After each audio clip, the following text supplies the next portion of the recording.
Coming up next on the Jeff Crilley Show, you're going to meet an amazing entrepreneur who's extremely passionate about customer service. He sells his consumer products in tens of thousands of stores. His incredible journey just ahead.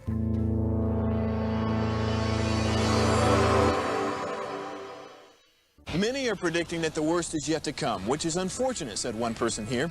Until now, they've enjoyed the reputation of being the nation's icebox. Watched a burglar in his home this morning by webcam. As a journalist of over 25 years, stories are what make my world turn. Reporting live from the Dallas newsroom tonight, Jeff Crilley, Fox 4 News. But in 2008, I took the jump from my familiar life and started a PR firm from my home. We're talking about anyone with a camcorder like the one I'm using becomes a television network. We started slowly growing the company, and we now have over 100 clients, and we've branched into the world of live digital broadcasting. I now own 8 different TV studios and have a huge team, and the stories that I now get to share are sometimes the most important of my life.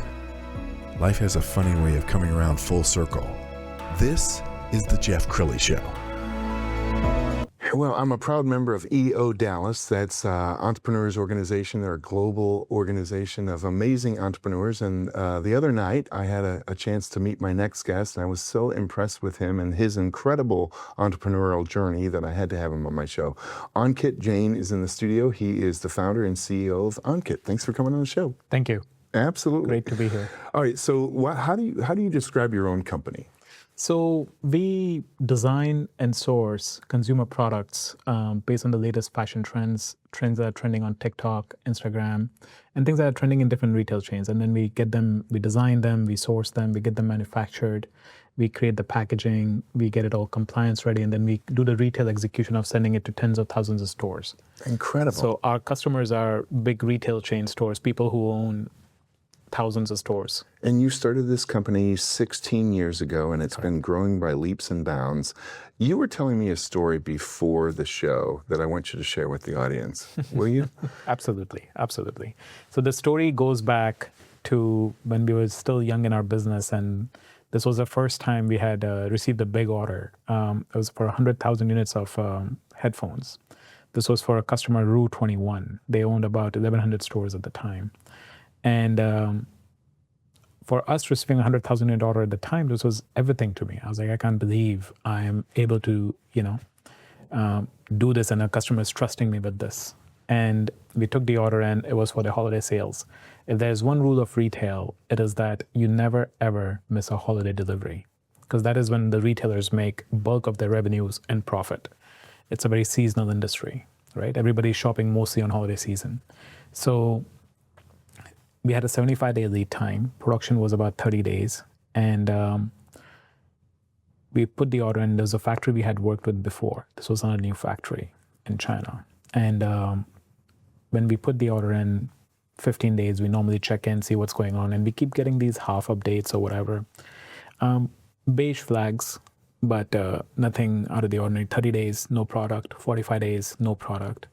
60 days, and we're having third-party inspection people go there and try to figure out what's going on. No product. And we are 2 weeks from delivery. And we would airlift the product in instead of shipping it by boat and eat the fees, because you never want to lose a holiday delivery to a customer, because you will be lost as a vendor if that happens. But at this point, I knew I was just being taken around by a vendor in China, and we were not going to get the product. I'm like, I got to break this news down to our buyer sooner rather than later. And I could have written her an email. I could have called and told her this. But I was like, this requires an in-person visit. So I flew up to Pittsburgh to go to Rue 21 headquarters. And I can tell you that day when I was flying up, I could actually feel it, and I'm reliving it as I say it now. I had actual physical knots in my stomachs. My body was literally revolting from the inside to not be able to keep my word when it came to not be able to deliver, because it's something that I took very personal and close to me. So before going to their headquarters, I stopped by a sporting goods store and I pick up a baseball bat to take it with me to the meeting. And then I walk into the meeting. My buyer name was Brandy. And I'm like, Brandy, I brought a baseball bat with me. The news is not good, but if you want to hit me with it, please hit me with it. I totally deserve it. And then I tell her that we're not going to be able to deliver these 100,000 headphones that we were supposed to deliver for the holiday season. The brand is like, Ankit, that is big news. Let me get my boss in. She gets her boss in, VP of merchandising. She comes in, then she's like, this is big news. Let me get my boss in. And the chief merchandising officer who oversees the purchasing for all the 1,100 stores, all the categories, everything, oversees billions of dollars worth of purchases. She comes in, Kim Reynolds. And I tell him, like, Kim, we've totally been screwed. The factory's been taking us for a runaround. I feel extremely personally responsible. I brought a baseball bat with me. Please hit me with it. I am sorry. I will not be able to deliver this product. And I don't want to leave you guys astray.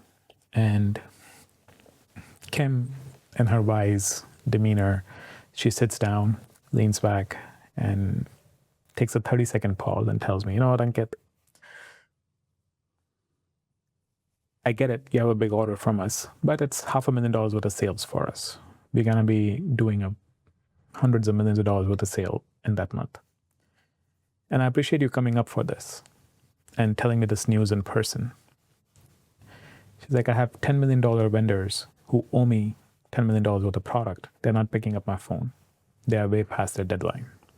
Yeah, and you're coming 2 weeks ahead. I have other vendors sitting in New York making up some news of a hurricane in New York, of why their product is not running on time. And she's like, there is a hurricane in New York, you know? But she's like, I truly appreciate you coming here and doing this in person. Speaks to you, your company, and don't worry about it. We'll work on some other program with you. And over the next 3 years, we grew our business with Route 21 from $300,000 to $3.5 million. And this is after missing the first biggest order they gave us. And it really taught me a lot about business, you know. How you stand up, how you own up to your mistakes, how you keep your word. It is very crucial. Well, and I'm watching your eyes. You are like reliving it. It's a reliving painful memory. It's a painful. And you were sharing with me that same person would then carry the baseball bat. Will you share that part of the story? That is correct. That is correct. So later I hear from other buyers. She's like, you know, Kim, as new buyers will come into the company, new merchants, they will come in the company, and Kim would do a training session with them. And she would always carry this baseball bat that I gave her with me into these buyer training sessions as a way to show what a true, real vendor looks like. That's I got goosebumps. I mean, that's such a great story. Where did you get these values? Is this mom and dad? I mean, Absolutely. Absolutely. I cannot give any more credit than to my parents. You know, I think keeping your word once you've shook hand on something, I think contracts are one thing. But if you ever have to enforce a contract, you've already lost that battle, you know. And I'm also a strong believer of how you do anything is how you do everything. So if I tell my wife if I'm going to do something, if I'm going to be there at 5, I'll be there at 5. Yeah. It doesn't matter how trivial that thing is, but that equates completely to doing something if I've committed to that versus if it's $1 million order, me flying up with a baseball bat to get hit by it. It is the same exact principle. You could write a book on customer service. I hope you will one day. Maybe it has something to do with a baseball bat on the cover. All right, we're going to pull up your homepage, and there's a nice slider on the homepage so people get a sense as to the kinds of products you offer. I have to imagine there's a lot of pressure on you to make the right call because you're seeing consumer trends, but some of it is guessing, right? That's correct. That's correct. So it is educated guesses, right? Like everything else. So our customers are people like Five Below, Hot Topic, Tilly's, and every retailer is trying to be somebody else. Yes. There's somebody they look up to. So the job becomes who do they look up to and what things are trending there that they don't have. Yes. Right? And then trying to bridge that gap in a way that their own shopper will appreciate that product. So it requires a lot of research, a lot of guesswork, and a good design team, which I'm very blessed to have. So we have a wonderful team that executes. What does it feel like when you get it right? Like you're betting on something and it becomes a smash hit. When it's a feeling. I cannot describe it. It's an amazing feeling. It's an amazing feeling because when you create something that you've kind of given birth to as a team, not just in terms of design, but also execution. Because it's one thing to say you can deliver and you can make these products. A factory will tell you randomly. Like last year, we delivered hundreds of containers of just one product to Five Below, which was number one trending products, which was a framed 2x4 feet mirror. And when the execution team, the factory, the design team, everybody gets it right. It's a very proud moment. Yes. And it's like making music. Yes. Yeah. And when he came in to get a tour of our studios, my daughter has a lot of emoji pillows, and he says, I wonder if this is ours. That's right. We shipped millions of those when they were trending, millions of those. So we're both proud members of EO, and you've been in the organization for more than a dozen years. I found a video. This comes from EO Global. Let's go ahead and roll that. Picture this. A network of equals, ambitious, accomplished, motivated to connect. Imagine a circle of trust where perspectives are shared, vulnerably, constructively, and inspiration flows. What would you give for one-of-a-kind experiences with peers that stretch you and expand your knowledge?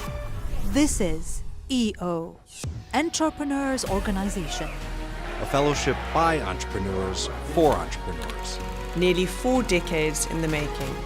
Students, startups, elite entrepreneurs, everywhere. All voices welcome, all voices vital. One simple decision gives you access to insiders, experts, and business opportunities. Learning to strengthen your leadership skills. Belonging in safe spaces where people instantly get you. In EO, we make connection easy. So you can make business happen. Join us and become an even better version of you.